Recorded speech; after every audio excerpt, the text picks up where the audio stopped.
Hello, I'm Max Sternbaum and I'm the host of ASTROCHAT. I've been studying astrology seriously for about 3 years, though I've been obsessed with it for much longer. I'm a Taurus sun, Libra rising, and Capricorn moon. This abbreviated Intro to Astrology, or Astrology 101 podcast, is essentially a key or primer for the main concepts of astrology used in natal readings. In the course of 12 episodes, we will cover each of the 12 houses and their corresponding signs, Aries through Pisces. The first 6 houses are to be remembered as the personal houses, and 7 through 12 are the social houses. In a potential 13th and 14th episode, we will go over the stronger aspects as I see them and use them in readings, conjunction, opposition, and square, as well as the nature of the 10 planets. Listen, this intro special is not only for listeners of the ASTROCHAT series, but for anyone looking for a basic understanding of the primary language and archetypes used in an astrological reading. This is Astrology for the People. Episode 8, Scorpio and the 8th House. Scorpio season is October 23rd to November 21st. The Scorpio archetype is the shaman, the alchemist, and the psychologist. The Scorpio symbol is the scorpion, the eagle, and the phoenix. The Scorpio phrase is, I desire. Scorpio rules the reproductive system, sex organs, bowels, and excretory system, and its opposite sign is Taurus. Another favorite house, the 8th, in general deals with a certain state of surrender, of a death and rebirth that is essential for transformation and growth. Not very easy stuff. More specifically, we find sexuality, taboos, and the occult, intensive research or investigation, our relationship to intimacy and to wealth, inheritance or other people's resources or money, as well as deep psychological wounds. And I don't say the last lightly.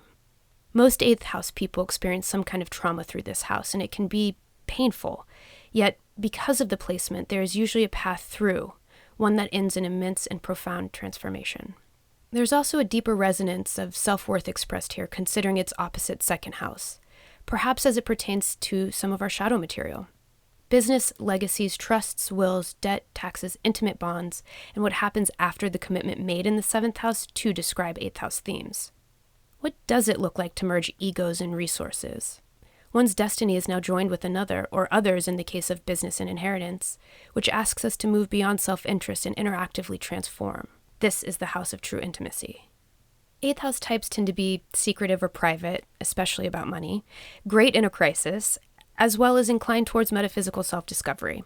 They may be involved with activities concerning the dead, think undertakers or mediums, with the latter being indicative of this house's association with psychic gifts and heightened intuition.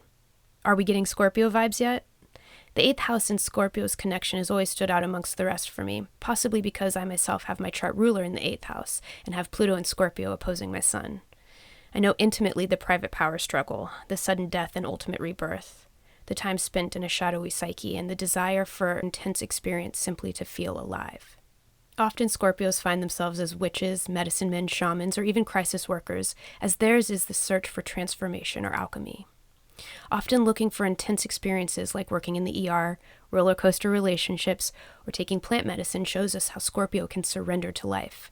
It's safe to say all Scorpios need to have at least a little experience with the dangerous, but of course the low vibe expression would be excessive danger or an addiction to intensity as a source of power. They can bring others down with them, as power struggles need at least 2 to tango. Scorpio's emotional depth and ability to relate intimately frankly can scare other signs, as it can be used to manipulate others.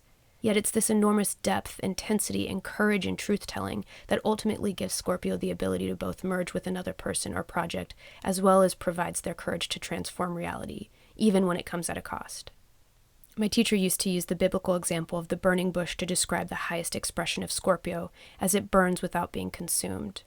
This is the ability to remain oneself, or rather, to not lose oneself to experience, and this can result in transformation.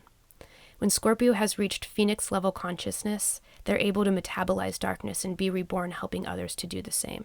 Their gifts of magic and their connection to the other side are used in conjunction with their immense stamina and ability to focus to transform the seemingly impossible.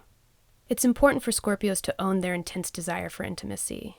That greater than the sum of its parts type relationship we find in the 8th house plays out here as well.